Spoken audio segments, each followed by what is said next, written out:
Hey guys, welcome to the new video. I am Manoj Bashal and today we're gonna talk about the e-commerce strategies that you can implement for this Q4. In this video, we'll share all the strategies that you can copy and paste into your e-commerce business and make a lot of sales this Q4. Let's get started. The first thing you should work is planning. You need to have enough products in the inventory if you want to sell like a lot in Q4, because I saw the data, like 70% of the total sales is done in the Q4 for e-com business. So we need to really focus on that part as well. For the fulfillment, you need to plan to optimize the website, especially for Q4, based on the offers, deals, for example, Black Friday sales, like Cyber Monday, special occasion holiday sales, or you can also announce giveaway, product of the week, such offers into your websites. You need to plan in a way that you can implement these strategies in the right time, so that you can grab this opportunity to scale your e-com business in Q4. Planning is super important before you take any action. For example, if you want to do ads for Q4, then you need to have a prior strategies in planning, so that you can implement at the right time, without getting confused or something, without any frustration. Because I see many e-com owners, they get frustrated when their friends, when they're when other e-com businesses are selling a lot of products in Q4 and they're sold out, and you have still all the stocks remain in the inventory. So have a proper planning for your ad strategy, email marketing, inventory, website, every little things, even in the offers, how much percentage you're gonna give, to what kind of audience, to what segment of the audience. Have a proper planning, so that it would be much easier to implement all the strategies you have in the right time, so that you can make more sales. 100%. I can just give a real quick, analogy in real life, and it's like going to the gym, right? You need you won't wear the same clothes for a long time, right? You need to prepare. You need to prepare yourself mentally. The first thing you need to do, at least wake up properly, right? Then you need to drink water properly. Then you need to take the shoes, right? Then you need to prepare your bag to the gym. Then go to the gym and then actually work out. So all these preparations, I see a lot of e-com brand owners tend to really neglect. And the easiest way to really start thinking about this is thinking about your life. The same way you think about your own e-com brand, just think about your life as an e-com brand, and it's gonna be simple as that. After you have proper planning, proper strategy in place, you need to start creating ads, you need to start offering some discounts, announce your offer to the audience for your audience ad. For example, you can run retargeting campaigns to the warm audience, giving some VIP early discount or something like that, to make them feel special, which also helps a lot to build a long-term relationship with your customers, to build a loyal fan base of your brand as well. You can create email automations and email campaigns as well, basically to all the segments of the audience. First of all, you need to have a list of audience, segmentation of the audience to send email campaigns, right? So when you segment the audience, it is super important to know about the customer journey, the stage of the customer funnel, basically where they are at and what kind of offers are they looking to. For example, one of your customers is very loyal, for example, he or she purchase from you. You can segment those customers as a VIP, high value customers, and then basically you can offer VIP early access to your Black Friday deals, or you can just give away or provide free gifts to the special segment of that audience as well. You can work based on the planning, how you planned before, and then based on the planning and strategies that you have, you can work on that as well. And make sure your offer is personalized to all the audience, so that they resonate with what you have to say, about your messaging, your offers, even if you're doing designs and stuff, make sure align it with your branding. Personalization is a very big thing, right? It's like talking to that specific person. Even just in your email campaigns or SMS campaigns or whatever you're talking, just using their name. When you hear your name, you tend to feel way more close, way more personal, that the person is speaking to, right? right? So be sure to actually apply this. A small tip when it comes to your customer service, let's say you ship and you have the box, you have the package, they open the clothes or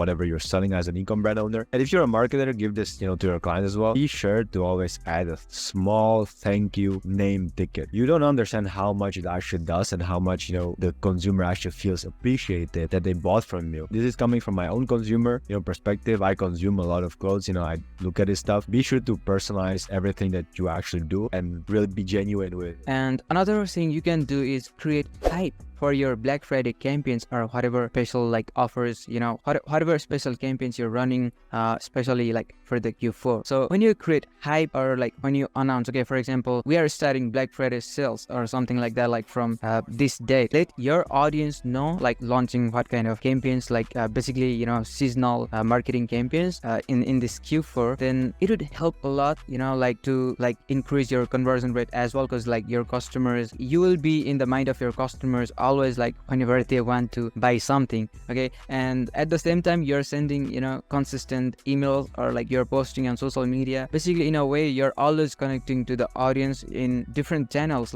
through different mediums, of course, but creating a hype for your special campaigns would help a lot. 100%. Just doing small things, just use this a little bit, I would say a template, right? You hook the audience somehow, you give them a small hint, and then you show them that there's more. So they're gonna always have this curious stuff.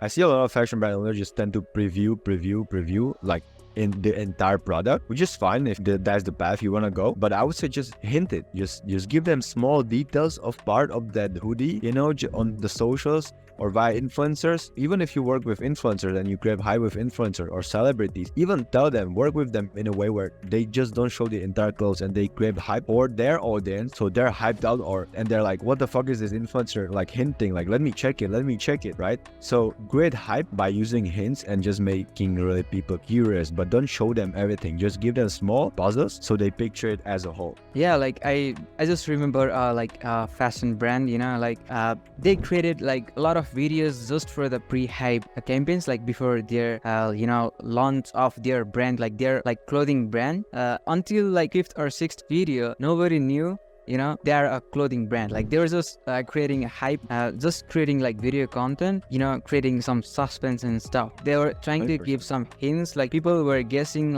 engaging through the comments. But finally, in the 6th video, they revealed their clothing brand. 100%. These type of fashion brands, I really like them because they can tell a story. Sometimes you can surprise your audience with free gifts. For example, if a loyal customer buy from you, in this season, and if you provide some free gifts, as a thank you gifts or as an appreciation, then that would help a lot. You will tell other people, the word of mouth advertising really works over here as well. And also sometimes you can announce surprise giveaway, okay? It's not important.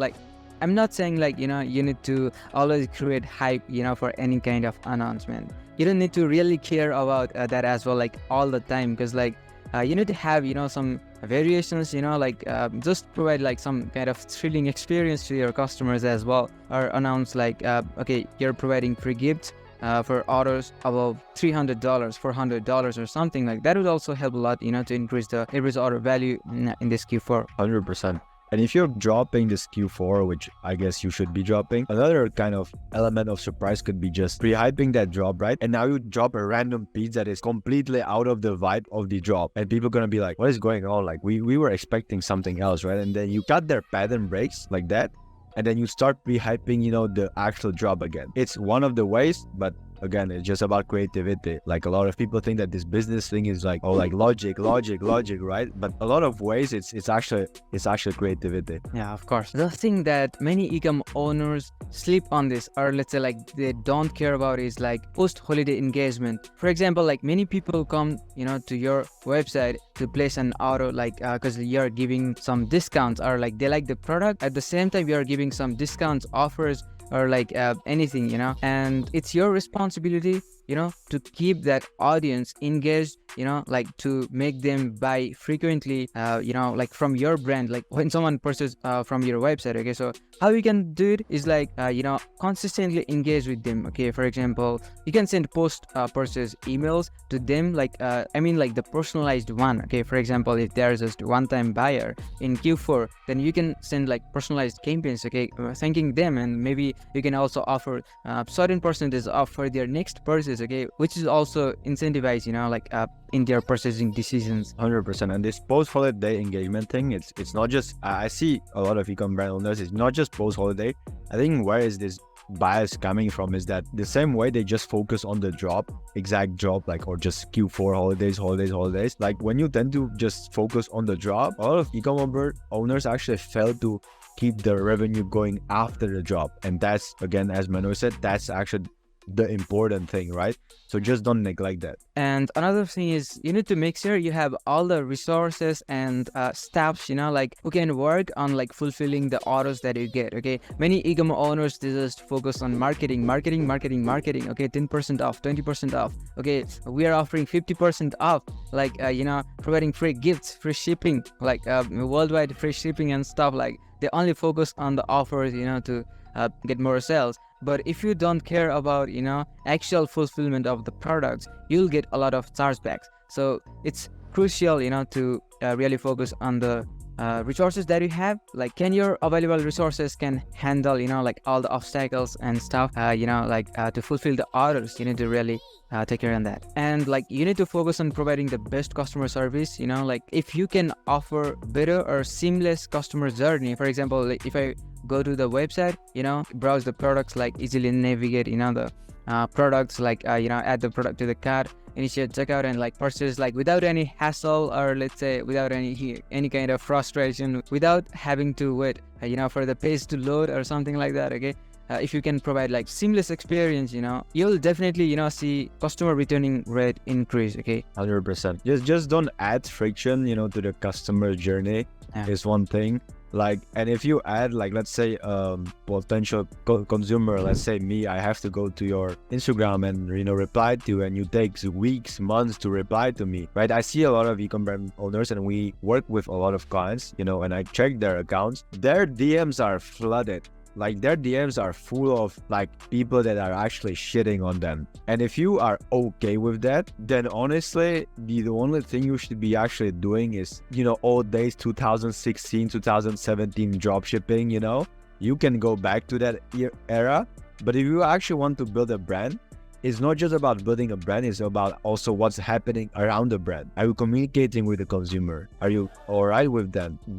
All of this stuff around the actual brand, besides the actual brand and the product, is what also makes the brand image. Thanks a lot, guys, for watching the video till the end. I really appreciate your support, and if you are new here, do subscribe the channel, guys. It will really help a lot. If you have any questions or concerns, feel free to drop them in the comments. I'll reply to every single comment, or you can also reach out to me on social media. All the links will be in the description. Or if you want to grow and scale this business, or if you're really serious about your business and need my help, you can schedule a call directly with me. The link is in the description. We will see how we can help you and see the possibilities of working together, guys. I'm really excited for this as well. I will see you in the next video. This much for today, guys. Don't forget to subscribe.